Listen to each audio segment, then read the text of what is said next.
কাঠি মেস, এই একটা মেসের ভিতরে অনেকগুলো কাঠি আছে, তো অনেক শান্তশিষ্টভাবে একত্রিতভাবে তারা আছে।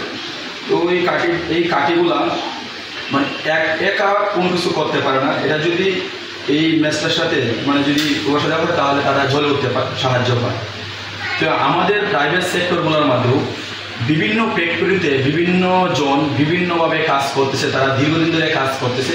কাজ করার পরেও এক সময় তারা ক্লান্ত হয়ে পড়তেছে, কারণ তারা প্রমোশন এবং ভালো একটা স্যালারি বা ভালো একটা স্যালারিতে অন্য একটা ফ্যাক্টরিতে জব নেওয়া, তারা এরকম একটা স্কোপ তৈরি হয় না। এর জন্য অনেকেই ভেঙে পড়ে।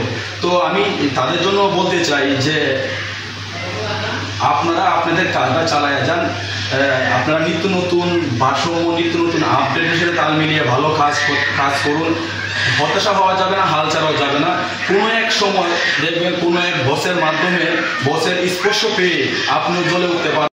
তো জ্বলে ওঠার জন্য আপনার যে অভিজ্ঞতা, আপনার যে কাজের এক্সপিরিয়েন্স, আপনার যে সাহসিকতা, আপনার যে স্মার্টনেস, সবগুলোই আপনার যেমন দরকার, তেমনই কিন্তু একজন বসের স্পর্শও আপনার দরকার। তো আপনি আপনার কাজটা কন্টিনিউ চালিয়ে যান, আপনি আপনার রিকোয়ারমেন্ট অনুযায়ী কাজ করতে থাকেন। কোনো এক সময় না কোনো এক সময় কোনো এক বসের স্পর্শ আপনিও জ্বলে উঠতে পারবেন। হাল ছাড়া যাবে না, হতাশা হওয়া যাবে না।